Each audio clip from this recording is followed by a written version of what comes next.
Brokerage હાઉસીસના reports પર માહિતી લઈએ. સહયોગી આરતી મહેતા આપણી સાથે ફરી જોડાઈ ગયા છે. ગુડ મોર્નિંગ અગેન આરતી. કયા સ્ટોક્સ છે, કયા સેક્ટર્સ છે જે બ્રોકરેજ હાઉસીસના રડાર પર છે? જી ગુડ મોર્નિંગ. અને વાત કરી લઈએ સૌથી પહેલાં MGL સાથે શરૂઆત કરીએ તો અહીંયા મોર્ગન સ્ટેનલીનો રિપોર્ટ આવી રહ્યો છે. ઓવરવેટ રેટિંગ તેઓ આપી રહ્યા છે. લક્ષ્યાંક 1749 રૂપિયા પ્રતિ શેરના તેમના તરફથી કરવામાં આવ્યા છે. તેઓ માની રહ્યા છે કે નવી મુંબઈ એરપોર્ટ જે શરૂ કરવામાં આવ્યું છે 4 અબજ માઇલ અહીંયાથી ઉમેરી શકશે, એટલે અહીંયા એક પોઝિટિવ કંપની માટે બનતું જોવા મળી શકે છે. કંપનીની ગેસ ડિમાન્ડ ખાસ કરીને આના લીધે વધતી જોવા મળશે અને મુંબઈના જે ટ્રાન્સપોર્ટેશન છે એની માટે નેચરલ ગેસ નું મહત્વ ખાસ કરીને આવનાર દિવસોમાં પણ આપણને વધારે રહેતું જોવા મળી શકે છે, તો એક ફોકસ રાખવાનું રહેશે.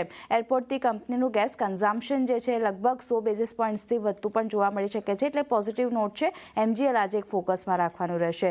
નેક્સ્ટ કાઉન્ટર JSW સ્ટીલનું છે. અહીંયા મોર્ગન સ્ટેનલીનો રિપોર્ટ આવી રહ્યો છે. ઓવરવેટ રેટિંગ તેઓ આપી રહ્યા છે. લક્ષ્યાંક 1300 રૂપિયા પ્રતિ શેરના લક્ષ્ય તેમના તરફથી કરવામાં આવ્યા છે. તેઓ માની રહ્યા છે કે પ્રોડક્શન જે છે અનુમાન કરતાં વધુ રહેતું દેખાઈ રહ્યું છે. ખાસ કરીને JVMLમાં પણ ઉછાળો જોવા મળતો દેખાયો છે અને સપ્ટેમ્બરમાં 88% વપરાશ પર અત્યારે કાર્યરત જે છે તે ત્યાંથી રહેતું દેખાઈ રહ્યું છે. ખાસ કરીને વિજયનગરમાં એક BF છે એ યુટિલિટી ખાસ કરીને 150 દિવસ માટે બંધ હોવાથી આપણને ઇન્વેન્ટરી પર થોડી ઘણી અસર જોવા મળી શકે છે, પણ ભારતમાં સેલ્સ વોલ્યુમ 17%થી વધવાની અપેક્ષા યર ઓન યર બેસિસ પર તેઓ રાખી રહ્યા છે, તો એક પોઝિટિવ નોટ છે JSW સ્ટીલ માટે. અહીંયા પણ એક ધ્યાન રાખવાનું રહેશે. આઈશર મોટર્સ માટેની જો વાત કરી લઈએ તો જેફરીઝનો રિપોર્ટ આવ્યો છે. બાય રેટિંગ તેઓ આપી રહ્યા છે. લક્ષ્યાંક તેમણે વધાર્યા છે. 8000 રૂપિયા પ્રતિ શેરના લક્ષ્ય હવે તેઓ આપી રહ્યા છે.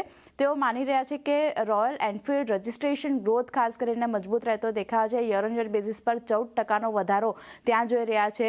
FY26ના ફર્સ્ટ હાફમાં 23% આ ગ્રોથ જે છે ત્યાંથી રહેતો જોવા મળી શકે છે અને સ્પર્ધાત્મક દબાણ હોવા છતાં પણ જે હળવું થતું દેખાઈ રહ્યું છે તે ટુ વ્હીલર પ્રીમિયમાઇઝેશનનો રોયલ એનફિલ્ડને ખાસ કરીને ફાયદો થતો જોવા મળશે. FY26 થી 28 સુધીની જો EPSની વાત કરી લઈએ તો 3 થી 8% વધવાની અપેક્ષા પણ તેઓ રાખી રહ્યા છે, એટલે ખાસ કરીને એક ધ્યાન આઈશર મોટર્સ પર રહેશે. અને છેલ્લે PI ઇન્ડસ્ટ્રીઝની વાત કરી લઈએ તો સિટીનો એક પોઝિટિવ નોટ આવ્યો છે. બાય રેટિંગ તેઓ આપી રહ્યા છે 4350 રૂપિયા પ્રતિ શેરના લક્ષ્ય સાથે. તેમનું માનવું છે કંપની ખાના મુખ્ય ગ્રાહક જે છે કુમાઈ એણે નાણાકીય વર્ષ 2020ના માર્ગદર્શિકામાં ખાસ કરીને સુધારો કરતો દેખાયો છે, એટલે ગાઈડન્સ ખાસ કરીને તેમણે સુધાર્યા છે. મજબૂત જે એગ્નેમ વેચાણ છે એને કારણે આવક ગાઈડન્સ 6% તેમણે વધાર્યું છે અને સામાન્ય સ્પર્ધા વચ્ચે જે એક્સિવ છે એમાં પણ ભાવ ઘટાડાને કારણે ઓપરેટિંગ પ્રોફિટ ગાઈડન્સ તેમણે ઘટાડ્યું છે, તો ખાસ એક ધ્યાન જે ગાઈડન્સમાં ફેરફાર કરવામાં આવ્યા છે એને લીધે PI ઇન્ડસ્ટ્રીઝ પર રાખવાનું રહેશે. તો 4 કંપનીઓ અને ચારે માટે એક પોઝિટિવ બ્રોકરેજ નોટ આવ્યા છે. ચાંદની બધા પર નજર રહેશે. જી આરતી, આપ